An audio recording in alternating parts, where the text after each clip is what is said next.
अस्सलाम वालेकुम। ये फ्रंट ऑफ कुर्ती है जिस पे एम्ब्रॉयडरी की गई है और ये नेक के करीब इसकी जो एम्ब्रॉयडरी वो की गई है। तो हम अक्सर कंफ्यूज होते हैं इसको किस तरह से करना है। तो सबसे पहले हमें इस तरह से उसको बिछा लेना है और फिर 15 इंच का मार्क लगाना है ताकि एम्ब्रॉयडरी हमारे कमर के हिस्से तक आ जाए, यानी चेस्ट के नीचे तक हिस्से तक आ जाए। उसके बाद हमें जो मार्क लगाने हैं वो उसके बाद देखने हैं। इसके बाद हम शोल्डर का मार्क लगाने वाले हैं जो कि हमने लेंथ के अकॉर्डिंग ले रखा है। अब यहाँ पर हमने 7 इंच का यहाँ पर हमने शोल्डर का मार्क लगाया। उसके बाद हम आर्म होल का यहाँ मार्क लगाएंगे जो कि मेरा 8 इंच है। उसके बाद हम चेस्ट का मार्क लगाएंगे और उसके बाद हम मेजर करेंगे कि हमारा आर्म होल और हमारा चेस्ट की जो लेंथ है वो सही है कि नहीं।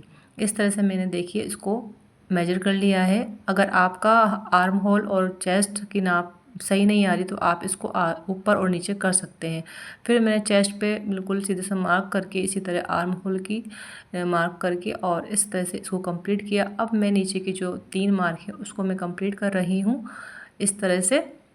और मैं एक बार दोबारा इसको रिपीट करके देखूंगी कि वाकई मेरे नाप सही लगे हैं कि नहीं लगे। तो आप भी एक बार कटिंग करने से पहले उसको मार्कों को दोबारा मेजर करें ताकि कोई कटिंग ख़राब ना हो सके। इस तरह से मैंने अपने तीनों मार्कों को लगा कर और इसको मेजर कर लिया है अच्छे से। फिर इसको मैंने तीनों ही मार्कों को आपस में मिला लिया है और फिर मैं इसके बाद 1.5 इंच का जो मार्जिन है वो मैं छोड़ने वाली हूँ ताकि हमारी कटिंग बिल्कुल सही हो सके, बिल्कुल टेलरों की तरह से। तो आपको भी इसी तरह से इसको यहाँ मेजर कर लेना है और फिर इस मार्क को पूरा कर लेना है।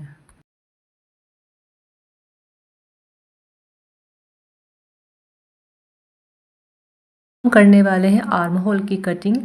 इसके लिए हमें इसकी जो गोलाई है उसके लिए मैंने 1.5 इंच का यहाँ पर पॉइंट लगाया, मार्क लगाया और उसके बाद मैं इसकी कटिंग करने वाली हूँ।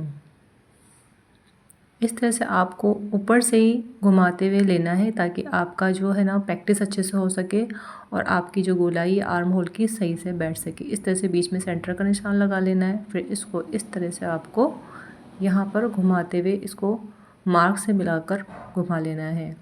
इसके लिए आप बिल्कुल भी जल्दी ना करें और आराम से इस मार्क को अच्छे से गोलाई के साथ कंप्लीट करें। अब मैं यहाँ पर नेक का मार्क लगाने वाली हूँ। जो नेक की कटिंग करनी है उसकी विड्थ और किस तरह से होना चाहिए, तो मैंने यहाँ पर अपने अकॉर्डिंग इसका विड्थ का निशान लगाना है और फिर इस तरह से उसकी जो कटिंग है हमें कर लेनी है।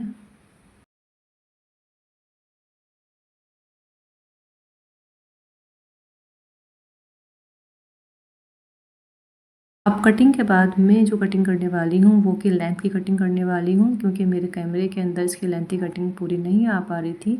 तो मैंने 1 इंच का जो मार्जिन छोड़ा था वहाँ पर इसको मार्क किया और लेंथ का मार्क का निशान लगाया। उसके बाद मैंने इसको कट कर देना है।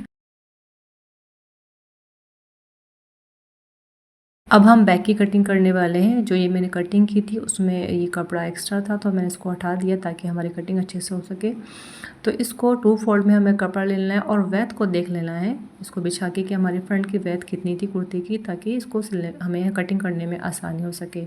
इसको इस तरह से बिछा लेना है। फिर हमारा जो फ्रंट का जो कुर्ती का नाप था जो हमने कटिंग की थी उसको इस तरह से रख के आसानी से आपको कटिंग कर लेनी है कुछ इस तरह से। और आर्म होल की कटिंग पे हमें अच्छे से ध्यान रखना है क्योंकि जो फ्रंट की कटिंग होगी उस पर एक्स्ट्रा जो आर्म होल है उसकी कटिंग होने वाली है।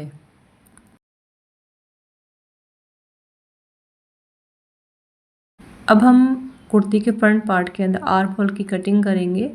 1.25 इंच का मैंने पहले से यहाँ पर मार्क लगा लिया है और इस तरह से इसकी कटिंग कर आपके साथ में इस कुर्ती का मैं दामन का डिज़ाइन शेयर कर रही हूँ जो मैंने इन्हें इस कुर्ती के लिए बनाया था, जो कि मेरी कस्टमर ने कहा था कि आपको इसका डिज़ाइन इस तरह से बनाना है। लेकिन मैं इसकी कुर्ती के बाद की जो है उसका वीडियो नहीं बना पाई हूँ अटैच करने के बाद, क्योंकि वो ले गई थी अपनी कुर्ती। तो मैं सिर्फ डिज़ाइन आपके साथ में शेयर कर रही हूँ। मुझे उम्मीद है मेरा डिज़ाइन आपको पसंद आएगा।